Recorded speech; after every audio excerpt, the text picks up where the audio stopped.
Hello and welcome to the Card Saver tutorial on how to set up your VX680 terminal. If you're having connection issues or declining payments, first of all, double check that you've got signal, double check that you've got bars and there's no X at the top, and then from there we'll just try and reset the network. So on the down arrow, and again, go into supervisor, put in your password. If you need your password, it should be in your manual, otherwise get in touch with us, we'll hand it over.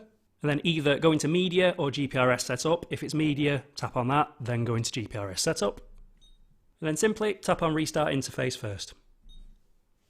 Once done, it'll say GPRS interface restarted, press any key, you'll have signal and you'll have bars. If you do have any connection issues, you can also do a test connect to ascertain what the problem is. On the down arrow, supervisor, put in your password, and then on the supervisor menu, go down, and you've got test connect. That'll just do a simple connectivity test just to make sure everything's okay. If not, it should come up with a message saying what the problem is, and then we can look into that further.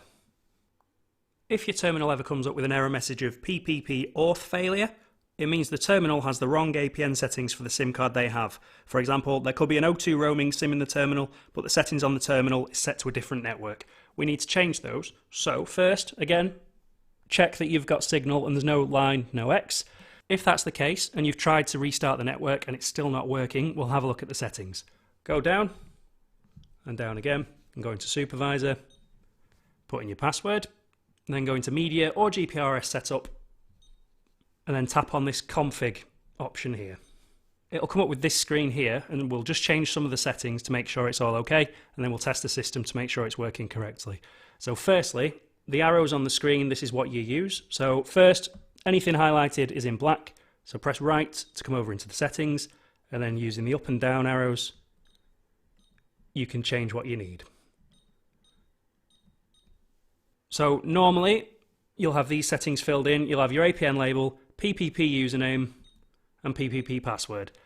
Depending on which SIM card you use, there's different types.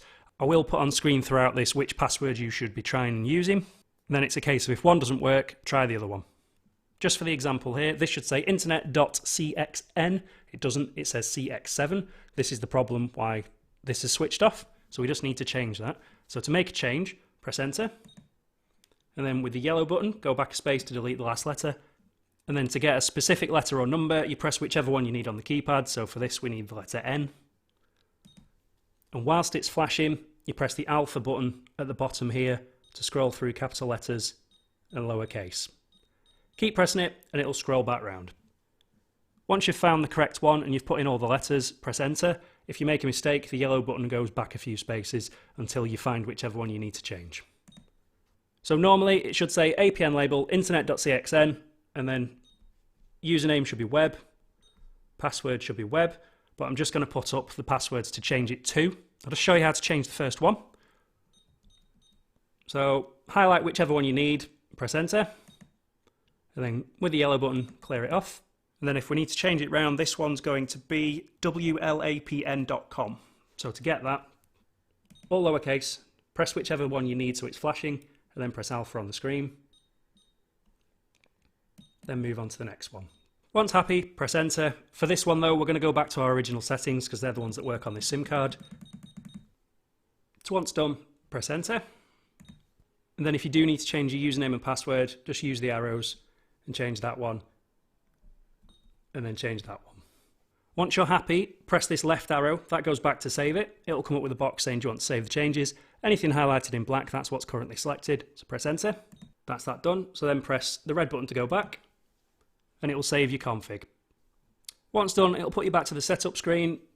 Obviously, these are still blanked out. Just tap on Restart Interface. So here you can see we've got signal and we've got bars. If at all you want to boost the signal, go back into this config menu, and then on this screen right at the bottom, so go across and then down on the arrows.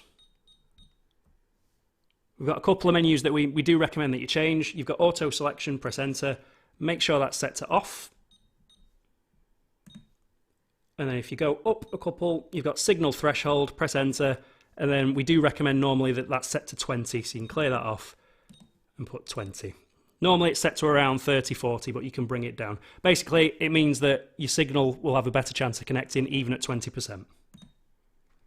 Press the left button to save. Save changes, yes. And then go back to the main menu. All the while, if you do make a change, make sure you do a test transaction just to make sure everything's working. So back on sale, put in your penny, and try again. If you still require any assistance, you can go on our free live chat at our website at card-saver.co.uk, and it's at the top of the screen.